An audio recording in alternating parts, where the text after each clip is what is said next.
വിവിധ ആവശ്യങ്ങൾ ഉന്നയിച്ച ആശാവർക്കർമാർ നടത്തിവരുന്ന ഈ സമരത്തിന്റെ ഭാഗമായിട്ടുള്ള സെക്രട്ടേറിയറ്റ് ഉപരോധം ഇന്നാണ്. സമരം കൂടുതൽ ശക്തമാക്കുന്നതിന്റെ ഭാഗമായാണ് ഉപരോധ സമരം നടത്തുന്നത്. അതേസമയം ഉപരോധ ദിവസം ആശാവർക്കർമാർക്ക് പരിശീലന പരിപാടി ഉണ്ടെന്ന ഉത്തരവിറക്കിയാണ് സർക്കാർ പ്രതിരോധത്തിനിറങ്ങുന്നത്. വിശദാംശങ്ങളുമായി അമൽ തേനമ്പറമ്പിൽ ചേരുന്നു. അമൽ, പലതവണയായി ആശാവർക്കർമാരെ തോൽപ്പിക്കാൻ സർക്കാർ ശ്രമിച്ചുകൊണ്ടേയിരിക്കുന്നു. പലപ്പോഴും ആക്ഷേപങ്ങൾ ഉന്നയിച്ചും അതിന് ബദലായി മറ്റ് ചില തീരുമാനങ്ങൾ എടുത്തുമൊക്കെ. ഇപ്പോഴിതാ ഈ ഉപരോധ ദിവസം വീണ്ടും ഇവർക്ക് പരിശീലനമുണ്ട് എന്ന് പറഞ്ഞ് വീണ്ടും സർക്കാർ പ്രതിരോധിക്കാനുള്ള ശ്രമമാണ് നടത്തുന്നത്. എങ്ങനെയാണ് ഇവർക്ക് ഈ സമരത്തിൽ വിജയിക്കാനാവുക, മുന്നോട്ട് പോകാനാവുക? അമൽ,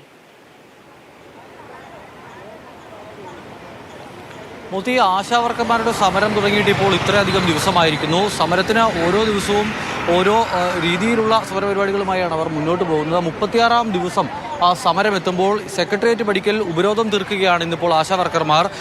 സംസ്ഥാനത്തിൻ്റെ എല്ലായിടങ്ങളിൽ നിന്നുമുള്ള ആശാവർക്കർമാരെ പങ്കെടുപ്പിച്ചുകൊണ്ട് വിപുലമായൊരു പരിപാടിയാണ് ഇന്ന് ഇവർ ആസൂത്രണം ചെയ്തിരിക്കുന്നത്. നമുക്ക് ഈ ആശാവർക്കർമാരുടെ സമരത്തിന് മുന്നിൽ 2021 LDF പ്രകടന പത്രികയൊക്കെ ഇപ്പോൾ പ്രദർശിപ്പിച്ചിട്ടുണ്ട്. കഴിഞ്ഞ ദിവസങ്ങളിൽ അതൊന്നും ഉണ്ടായിരുന്നില്ല.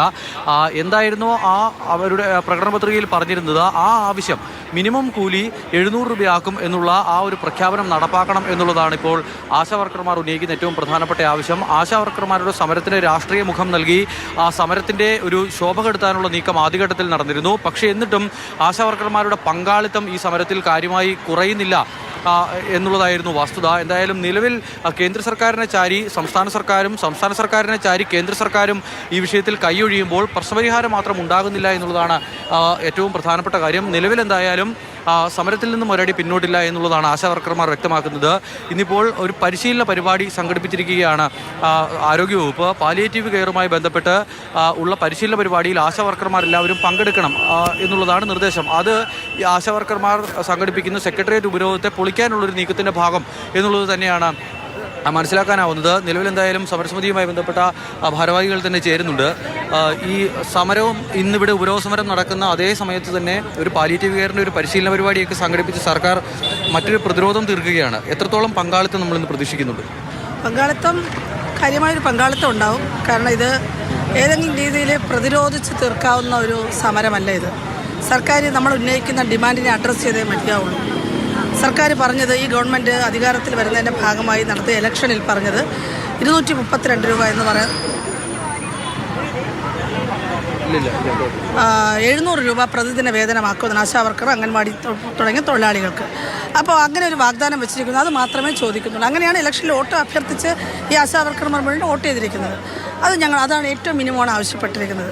അതുകൊണ്ട് ഇതിനെ പ്രതിരോധിച്ച് നടക്കില്ല. ഇന്നലെ മെനഞ്ഞാന്ന് രാത്രിയിലാണ് പാലിയേറ്റീവ് കെയർ എന്ന് പറഞ്ഞുകൊണ്ട് അവർക്ക് ട്രെയിനിങ്ങിന് വേണ്ടിയിട്ട് അവർക്ക് അടിയന്തര ഉത്തരവാണ് ഇറക്കിയത്. കേരളത്തിൽ അങ്ങനെ ഒരു അടിയന്തര സാഹചര്യമില്ല. കേരളത്തിലെ മുഴുവൻ ആളുകൾ കിടപ്പ് രോഗികളായിട്ടില്ല, ഒരു സാഹചര്യമില്ല. പലയിടത്തും എവിടെ വെച്ചാണ് മീറ്റിംഗ് എന്ന് പോലും ആ കുറിപ്പിലില്ല. അത് വളരെ വ്യക്തമാണ്. ഈ വരാൻ പോകുന്ന ആശാവർക്കർമാരെ തടയാൻ വേണ്ടിയിട്ട് ഗവൺമെൻറ് സംവിധാനം കിണഞ്ഞ് പരിശ്രമിക്കുകയാണ്. ഒരു വശത്ത് പറയുന്നു സമരക്കാർ വളരെ ന്യൂനപക്ഷമാണ്, 50 പേരേ ഉള്ളൂ, 100 പേരേ ഉള്ളൂ എന്ന് പറയുന്നു. പക്ഷേ മറുവശത്ത് ഈ ആശാവർക്കർമാരെ തടയാനായിട്ട് സർക്കാരിൻ്റെ മുഴുവൻ സംവിധാനം ഉണർന്ന് പ്രവർത്തിക്കുകയാണ്.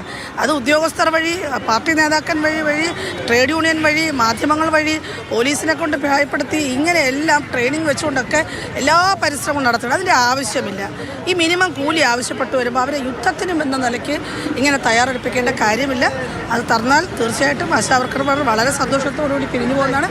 എല്ലാവരും ഫീൽഡിലേക്ക് പോകുന്നതാണ്. ഇതിപ്പോൾ നിറയെ പോലീസാണ്. സമീപകാലത്തൊന്നും കാണാത്ത അത്ര വലിയൊരു പോലീസ് സന്നാഹമൊക്കെ, വനിതാ പോലീസിൻ്റെയൊക്കെ വലിയ ഒരു സന്നാഹത്തെ തന്നെ ഇവിടെ നിയോഗിച്ചിട്ടുണ്ട്. എത്രത്തോളം ഒരു പങ്കാളിത്തം നമ്മൾ പ്രതീക്ഷിക്കുന്നുണ്ട്? ഏത് തരത്തിലായിരിക്കും ഈ വിരോധം മുന്നോട്ട് കൊണ്ടുപോകും? ഞങ്ങൾക്ക് പോലീസിനൊന്നും ഭയമില്ല. കാരണം അവർ മനുഷ്യരാണ്. ഞങ്ങൾ പോലീസുകാരോട്ട് സംസാരിക്കുമ്പോൾ അവരും വളരെ വലിയ പ്രതിസന്ധി അനുഭവിച്ചാണ് ഈ തൊഴിലെടുക്കുന്നത്. അപ്പോൾ അതുകൊണ്ട് ഞങ്ങൾ കാണുന്നത് സർക്കാരിൻ്റെ ഉത്തരവ് അവർ പരിഗണിക്കാൻ വേണ്ടി വന്ന് നിൽക്കുന്നു. വലിയൊരു പങ്കാളിത്തം തന്നെ തീർച്ചയായിട്ടും ഇവിടെ ഉണ്ടാകും.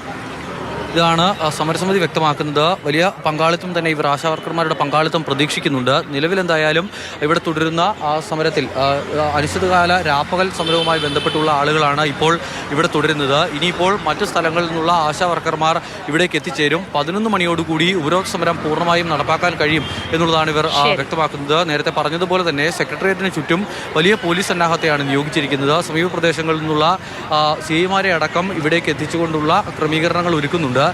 ഇതുവഴിയുള്ള ഗതാഗതം അധികം വൈകാതെ തന്നെ ഇത് തടസ്സപ്പെടും എന്നുള്ളതാണ് മനസ്സിലാക്കാൻ കഴിയുന്നത്. കഴിഞ്ഞ ദിവസങ്ങളിൽ ആശാവർക്കർമാരുടെ സമരം നടന്ന സമയത്ത്, വിപുലമായൊരു സമരം നടന്ന സമയത്ത് ഈ MC റോഡിലുള്ള ഗതാഗതം തടസ്സപ്പെട്ടിരുന്നു. ഒരു സൈഡിലൂടെ മാത്രമാണ് വാഹനങ്ങൾ കടന്നു പോയിരുന്നത്. ഇന്നും അതിനനുസരിച്ചുള്ള ക്രമീകരണങ്ങൾ ട്രാഫിക് പോലീസ് അടക്കം ഒരുക്കുന്നു എന്നുള്ളതാണ് മനസ്സിലാക്കാൻ കഴിയുന്നത്. നിലവിൽ എന്തായാലും കൂടുതൽ ആളുകൾ സമരപന്തലിലേക്ക് എത്തിക്കൊണ്ടിരിക്കുകയാണ്.